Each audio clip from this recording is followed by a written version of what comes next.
Hi hello welcome back to my channel. ನಾನು ನಿಮ್ಮ ನೇತ್ರ.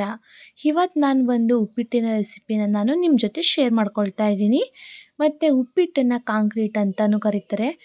ಅವ್ರಿಗೆಲ್ಲ ನಾನು ಇವತ್ತು ಉಪ್ಪಿಟ್ಟು ಅಂದರೆ ಅಮೃತ ಅಂತ ನಾನು ಈ ವಿಡಿಯೋ ಮುಖಾಂತರ ತೋರಿಸ್ಕೊಡ್ತೀನಿ. ಈ ಥರ ಉಪ್ಪಿಟ್ಟನ್ನ ಮಾಡ್ಕೊಂಡು ತಿಂತಾ ಇದ್ದರೆ ಬೆಳಗ್ಗೆನೂ ತಿನ್ನಬೇಕು, ಮಧ್ಯಾಹ್ನನೂ ತಿನ್ನಬೇಕು, ರಾತ್ರಿನೂ ತಿನ್ನಬೇಕು. ಅಷ್ಟು ಚೆನ್ನಾಗಿ ಹುಡಿ ಹುಡಿಯಾಗಿ ಯಾವ ರೀತಿ ಮಾಡೋದು ಅಂತ ಈ ವಿಡಿಯೋದಲ್ಲಿ ನಾನು ತೋರಿಸ್ಕೊಡ್ತೀನಿ. ಬನ್ನಿ. ಇನ್ನೂ ಯಾರೆಲ್ಲ ನನ್ನ ಚಾನಲ್ನ ಸಬ್ಸ್ಕ್ರೈಬ್ ಮಾಡ್ಕೊಂಡಲ್ಲಿ ನೋಡ್ತಾ ಇದ್ದೀರಾ, ಪ್ಲೀಸ್ ಹೋಗಿ ಸಬ್ಸ್ಕ್ರೈಬ್ ಮಾಡ್ಕೊಂಡು ಬನ್ನಿ. ಪಕ್ಕದಲ್ಲಿರುವಂಥ ಬೆಲ್ ಐಕನ್ನ ಕ್ಲಿಕ್ ಮಾಡಿ ನಾನು ಹಾಕುವಂತಹ ವಿಡಿಯೋ ನೋಟಿಫಿಕೇಷನ್ ಮೊದಲು ಬಂದು ಸೇರುತ್ತೆ. ನಾನಿಲ್ಲಿ ಒಂದು ಬಾಣಲಿಗೆ ಈ ಲೋಟದಲ್ಲಿ ನಾನು 2 ಲೋಟ ಆಗುವಷ್ಟು ಸಣ್ಣ ರವೆನ ನಾನು ಸೇರಿಸ್ಕೊಂಡು ಮೀಡಿಯಮ್ ಫ್ಲೇಮಲ್ಲಿ ಇಟ್ಕೊಂಡು ಹುರಿದ್ಕೊಳ್ತಾ ಇದ್ದೀನಿ. ಆದಷ್ಟು ಮೀಡಿಯಮ್ ಫ್ಲೇಮಲ್ಲಿ ಹುರ್ಕೊಳ್ಬೇಕು, ಇಲ್ಲಾಂದರೆ ಸ್ವಲ್ಪ ಸೀದೋಗ್ಬಿಡುತ್ತೆ. ಹಾಗೆ ಹುರಿದ್ಕೊಳ್ಬೇಕಾದ್ರೆ ತುಪ್ಪ ಅಥವಾ ಎಣ್ಣೆನ ಸೇರಿಸ್ಕೊಳ್ಳಿ, ಇನ್ನೂ ತುಂಬಾ ಟೇಸ್ಟಿಯಾಗಿ ಬರುತ್ತೆ ಉಪ್ಪಿಟ್ಟು. ಸ್ವಲ್ಪ ಕಲರೆಲ್ಲ ಚೇಂಜ್ ಆಗಬೇಕು, ಅಲ್ಲಿಗಂಟ ಹುರಿದ್ಕೊಳ್ಳಿ. ನೋಡಿ, ಈ ಥರ ಕಲರ್ ಚೇಂಜ್ ಆಗಬೇಕು. ನೆಕ್ಸ್ಟ್ ಬಂದು ಅದೇ ಬಾಣಲಿಗೆ ನಾನು ಎಣ್ಣೆನ ಸೇರಿಸ್ಕೊಳ್ತಾ ಇದ್ದೀನಿ. ಎಣ್ಣೆನ ಆದಷ್ಟು ನಾನು ಇಲ್ಲಿ ಜಾಸ್ತಿನ ಸೇರಿಸ್ಕೊಳ್ತಾ ಇದ್ದೀನಿ. ಟಿಫನ್ ರೆಸಿಪಿಗೆ ಆದಷ್ಟು ಎಣ್ಣೆ ಜಾಸ್ತಿ ಹಾಕೋರೇ ಚೆನ್ನಾಗಿರೋದು. ಹಾಗೆಯೇ ಉಪ್ಪಿಟ್ಟಿಗೂ ಕೂಡ ಎಣ್ಣೆ ತುಂಬ ಜಾಸ್ತಿ ಇದ್ರೇ ಚೆನ್ನಾಗಿರೋದು. 1 ಸ್ಪೂನ್ ಆಗುವಷ್ಟು ಎಣ್ಣೆ ಎಲ್ಲ ಕಾದ ನಂತರ ಸಾಸಿವೆನ ಸೇರಿಸ್ಕೊಳ್ತಾ ಇದ್ದೀನಿ. ಸಾಸಿವೆ ಎಲ್ಲ ಸೇರಿಸ್ಕೊಂಡಾದ್ಮೇಲೆ ನಾನಿಲ್ಲಿ ಕಡಲೆಬೇಳೆನ 1-2 ಸ್ಪೂನ್ ಆಗುವಷ್ಟು ಸೇರಿಸ್ಕೊಂಡು ಫ್ರೈ ಮಾಡ್ಕೊಳ್ತಾ ಇದ್ದೀನಿ. ವಿಡಿಯೋನ ಸ್ಕಿಪ್ ಮಾಡ್ದಲೇ ಕೊನೆ ತನಕ ನೋಡಿ, ಮತ್ತು ಲೈಕ್ ಮಾಡದೇ ಇರೋದನ್ನು ಮರಿಬೇಡಿ. ಹಾಗೆ ಬಂದು ನಾನಿಲ್ಲಿ ಗೋಡಂಬಿನ ಸೇರಿಸ್ಕೊಳ್ತಾ ಇದ್ದೀನಿ. ಗೋಡಂಬಿ ಹಾಕೋದ್ರಿಂದ ಉಪ್ಪಿಟ್ಟು ತುಂಬಾ ಟೇಸ್ಟಿಯಾಗಿರುತ್ತೆ, ಮತ್ತು ತಿನ್ನಬೇಕಾದ್ರೆ ಬಾಯಿಗೆ ಸಿಗುತ್ತಿರ್ತದಲ್ಲ, ಆ ಫ್ಲೇವರ್ ತುಂಬಾ ಚೆನ್ನಾಗಿರುತ್ತೆ. ನೆಕ್ಸ್ಟ್ ಬಂದಿಲ್ಲಿ ನಾನು ಕರಿಬೇವಿನ ಸೊಪ್ಪನ್ನ ಸೇರಿಸ್ಕೊಳ್ತಾ ಇದ್ದೀನಿ. ನೆಕ್ಸ್ಟು ಸ್ಲೈಸಾಗಿ ಹಚ್ಚಿಟ್ಕೊಂಡಿರುವಂತಹ 5 ಹಸಿಮೆಣಸಿನ್ಕಾಯಿ ಮತ್ತು ಸಣ್ಣಗೆ ಕಟ್ ಮಾಡಿಕೊಂಡಿರುವಂತಹ ಬೆಳ್ಳುಳ್ಳಿನ ನಾನಿಲ್ಲಿ ಸೇರಿಸ್ಕೊಂಡು ಎಣ್ಣೆಲೆಲ್ಲ ಚೆನ್ನಾಗಿ ಫ್ರೈ ಮಾಡ್ಕೊಳ್ತಾ ಇದ್ದೀನಿ.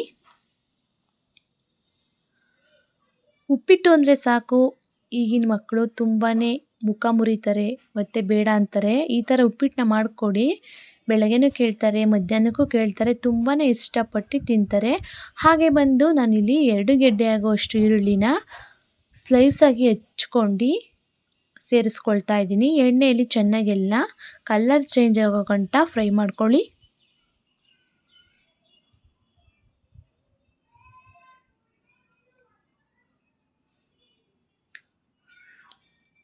ಸ್ವಲ್ಪ ಮೀಡಿಯಮ್ ಫ್ಲೇಮಲ್ಲಿ ಇಟ್ಕೊಂಡು ಫ್ರೈ ಮಾಡ್ಕೊಳ್ಳಿ. ನೆಕ್ಸ್ಟ್ ಬಂದು ಇಲ್ಲಿ ನಾನು ಸಣ್ಣಗೆ ಹೆಚ್ಚಿಟ್ಕೊಂಡಿರುವಂತಹ ಕ್ಯಾರೆಟು, ಗೆಡ್ಡೆಕೋಸು ಮತ್ತು ಹುರುಳಿಕಾಯಿನ ನಾನಿಲ್ಲಿ ಸೇರಿಸ್ಕೊಳ್ತಾ ಇದ್ದೀನಿ. ಆದಷ್ಟು ಉಪ್ಪಿಟ್ಟಿಗೆ ಗೆಡ್ಡೆಕೋಸು, ಹುರುಳಿಕಾಯಿ ಮತ್ತು ಕ್ಯಾರೆಟ್ನ ಆದಷ್ಟು ಸಣ್ಣದಾಗಿ ಹೆಚ್ಚಿ ಸೇರಿಸ್ಕೊಳ್ಳಿ. ಮತ್ತು ನಾನಿಲ್ಲಿ ಉಪ್ಪನ್ನ ಸೇರಿಸ್ಕೊಳ್ತಾ ಇದ್ದೀನಿ. ಉಪ್ಪನ್ನ ಸೇರಿಸ್ಕೊಳ್ಳೋದ್ರಿಂದ ಬೇಗನೆ ನಾವು ಹಾಕಿರುವಂತಹ ಎಲ್ಲ ತರಕಾರಿ ಎಲ್ಲ ಬೇಗ ಸಾಫ್ಟ್ ಆಗುತ್ತೆ ಅಂತ ನಾನಿಲ್ಲಿ ಸೇರಿಸ್ಕೊಳ್ತಾ ಇದ್ದೀನಿ. ಹಾಗೆ ಬಂದು 2 ಟೊಮೊಟೊನ ನಾನಿಲ್ಲಿ ಸಣ್ಣದಾಗಿ ಹಚ್ಕೊಂಡು ಸೇರಿಸ್ಕೊಳ್ತಾ ಇದ್ದೀನಿ. ಸೇರಿಸ್ಕೊಂಡೆಲ್ಲ ಚೆನ್ನಾಗೆಲ್ಲ ಎಣ್ಣೆಲಿ ಫ್ರೈ ಮಾಡ್ಕೊಳ್ಳಿ. ನೆಕ್ಸ್ಟು ಸ್ವಲ್ಪ ತರಕಾರಿ ಎಲ್ಲ ಬೆಂದ ನಂತರ ನಾನಿಲ್ಲಿ 2 ಲೋಟ ಆಗೋಷ್ಟು ರವೆನ ನಾನಿಲ್ಲಿ ತೊಗೊಂಡಿದ್ನಲ್ಲ, ಹಾಗೆಯೇ ನಾನಿಲ್ಲಿ 4.25 ಲೋಟ ಆಗೋಷ್ಟು ನಾನಿಲ್ಲಿ ನೀರನ್ನು ಸೇರಿಸ್ಕೊಳ್ತಾ ಇದ್ದೀನಿ. ಜಾಸ್ತಿ ನೀರನ್ನು ಸೇರಿಸ್ಕೊಳ್ಳೋಕ್ಕೆ ಹೋಗಬೇಡಿ, ಜಾಸ್ತಿ ತೆಳ್ಳಗಾಗ್ಬಿಡುತ್ತೆ. ನಾನಿಲ್ಲಿ ಉದ್ರುದ್ರಾಗಿ ಮಾಡ್ಕೊಳ್ಳೋದ್ರಿಂದ 4.25 ಆಗುವಷ್ಟು ನೀರು ಅಥವಾ 4.25 ಲೋಟ ಆಗುವಷ್ಟು ನೀರನ್ನು ನಾನಿಲ್ಲಿ ಸೇರಿಸ್ಕೊಳ್ತಾ ಇದ್ದೀನಿ. ಯಾಕಂದರೆ 4.25 ಲೋಟ ನೀರನ್ನು ನಾನು ಯಾಕೆ ಸೇರಿಸ್ಕೊಳ್ತಾ ಇದ್ದೀನಿ ಅಂದರೆ, ನಾನಿಲ್ಲಿ ತರಕಾರಿ ಎಲ್ಲ ಹಾಕಿದ್ದೀನಲ್ಲ, ಹಾಗಾಗಿ ಸ್ವಲ್ಪ ಎಲ್ಲ ಚೆನ್ನಾಗಿ ಬೇಯ್ಕೋಬೇಕು. ಆದ್ದರಿಂದ ನಾನಿಲ್ಲಿ 4.25 ಆಗುವಷ್ಟು ಲೋಟನ ನಾನಿಲ್ಲಿ ಸೇರಿಸ್ಕೊಳ್ತಾ ಇದ್ದೀನಿ. ಸ್ವಲ್ಪ ರುಚಿಗೆ ತಕ್ಕಷ್ಟು ಉಪ್ಪನ್ನು ನಾನಿಲ್ಲಿ ಸೇರಿಸ್ಕೊಳ್ತಾ ಇದ್ದೀನಿ. ಸೇರಿಸ್ಕೊಂಡು ಚೆನ್ನಾಗೆಲ್ಲ ತರಕಾರಿ ಎಲ್ಲ ಬೇಯಬೇಕು, ಅಲ್ಲಿಗಂಟ ಎಲ್ಲ ಚೆನ್ನಾಗಿ ಬೇಯಿಸ್ಕೊಳ್ಳಿ. ನೆಕ್ಸ್ಟು ಸ್ವಲ್ಪ ಉಪ್ಪು ಕಡಿಮೆ ಇತ್ತು ಅಂದ್ಬಿಟ್ಟು ನಾನಿಲ್ಲಿ ಸ್ವಲ್ಪ ಉಪ್ಪನ್ನು ಸೇರಿಸ್ಕೊಳ್ತಾ ಇದ್ದೀನಿ. ನೆಕ್ಸ್ಟ್ ಹುರಿದಿಟ್ಕೊಂಡಿದ್ದೀನಿ ರವೆನ ನಾನು 2 ಲೋಟ ಆಗುವಷ್ಟು ರವೆನ ನಾನಿಲ್ಲಿ ಸೇರಿಸ್ಕೊಳ್ತಾ ಇದ್ದೀನಿ. ರವೆನ ಸೇರಿಸ್ಕೊಳ್ಬೇಕಾದ್ರೆ ಆದಷ್ಟು ಚೆನ್ನಾಗೆಲ್ಲ ಮಿಕ್ಸ್ ಮಾಡ್ಕೊಳ್ತಾ ಇರಿ, ಇಲ್ಲಾಂದರೆ ಗಂಟುಗಳು ಹಾಗಾಗಿ ಉಳ್ಕೊಳ್ಬಿಡುತ್ತೆ. ಬನ್ಸಿ ರವೆ ಹಾಕಿದ್ರೆ ಒಂದೇ ಸತಿ ಹಾಕ್ಕೊಂಡು ಚೆನ್ನಾಗೆಲ್ಲ ಮಿಕ್ಸ್ ಮಾಡ್ಕೊಳ್ಬೋದು. ಆದರೆ ಇದು ಸಣ್ಣ ರವೆ, ಹಾಗಾಗಿ ನಾನಿಲ್ಲಿ ರವೆನ ಹಾಕ್ಕೊಳ್ತಾ ಇರ್ಬೇಕಾದ್ರೆ ಮಿಕ್ಸ್ ಮಾಡ್ಕೊಳ್ತಾ ಇದ್ದೀನಿ. ಸ್ವಲ್ಪ ಮೀಡಿಯಮ್ ಫ್ಲೇಮಲ್ಲಿ ಇಟ್ಕೊಂಡು ಮಿಕ್ಸ್ ಮಾಡ್ಕೊಳ್ಳಿ. ಅದು ರವೆ ಹಾಕಿರ್ತೀವಲ್ಲ ಅದು ಕುದೀತಿರ್ಬೇಕಾದ್ರೆ ಮುಖಕ್ಕೆ ಸಿಡಿದ್ಬಿಡುತ್ತೆ ಅಂತ ನಾನಿಲ್ಲಿ ಮೀಡಿಯಮ್ ಫ್ಲೇಮಲ್ಲಿ ಇಟ್ಕೊಂಡು ಮಿಕ್ಸ್ ಮಾಡ್ಕೊಳ್ತಾ ಇದ್ದೀನಿ. ಅದು ಕೊತ ಕೊತ ಅಂತ ಕುದೀತಿರುತ್ತೆ, ಸ್ವಲ್ಪ ಹುಷಾರಾಗಿ ಚೆನ್ನಾಗೆಲ್ಲ ಮಿಕ್ಸ್ ಮಾಡ್ಕೊಳ್ಳಿ.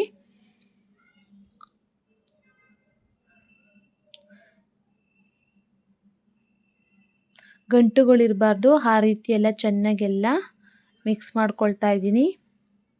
ಗಂಟುಗಳಿದ್ರೆ ತಿನ್ನಬೇಕಾದ್ರೆ ಬಾಯಿಗೆ ಸಿಕ್ಕಿದ್ರೆ ಚೆನ್ನಾಗಿರಲ್ಲ, ಹಾಗಾಗಿ ನಾನಿಲ್ಲಿ ಚೆನ್ನಾಗೆಲ್ಲ ಮಿಕ್ಸ್ ಮಾಡ್ಕೊಳ್ತಾ ಇದ್ದೀನಿ. ಮಿಕ್ಸ್ ಮಾಡ್ಕೊಂಡಿದ್ದಾದಮೇಲೆ ನಾನಿಲ್ಲಿ ಒಂದು ಅರ್ಧ ಕಪ್ ಆಗುವಷ್ಟು ತೆಂಗಿನಕಾಯಿ ತುರಿನ ಸೇರಿಸ್ಕೊಳ್ತಾ ಇದ್ದೀನಿ. ತೆಂಗಿನಕಾಯಿನ ತುರಿನ ಸೇರಿಸ್ಕೊಳ್ಳೋದ್ರಿಂದ ಉಪ್ಪಿಟ್ಟು ಡಬಲ್ ಟೇಸ್ಟ್ ಬರುತ್ತೆ. ಹಾಗೆಯೇ ನಾನಿಲ್ಲಿ ಸಣ್ಣ ಸಣ್ಣದಾಗಿ ಹೆಚ್ಚಿಟ್ಕೊಂಡಿರುವಂತಹ ಕೊತ್ತಂಬರಿ ಸೊಪ್ಪನ್ನ ನಾನಿಲ್ಲಿ ಸೇರಿಸ್ಕೊಳ್ತಾ ಇದ್ದೀನಿ.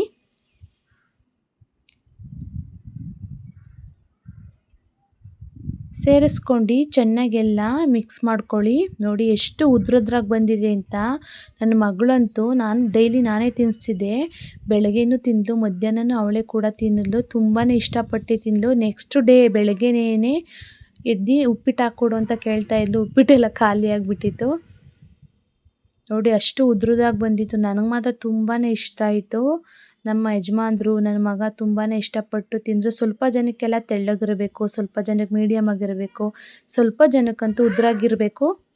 ಹಾಗೆ ಬಂದೆ ನಾನಿಲ್ಲಿ 1-2 ಸ್ಪೂನ್ ಆಗುವಷ್ಟು ತುಪ್ಪನ ಸೇರಿಸ್ಕೊಳ್ತಾ ಇದ್ದೀನಿ. ತುಪ್ಪ ಸೇರಿಸ್ಕೊಳ್ಳೋದ್ರಿಂದ ತುಂಬಾ ಟೇಸ್ಟಿಯಾಗಿರುತ್ತೆ.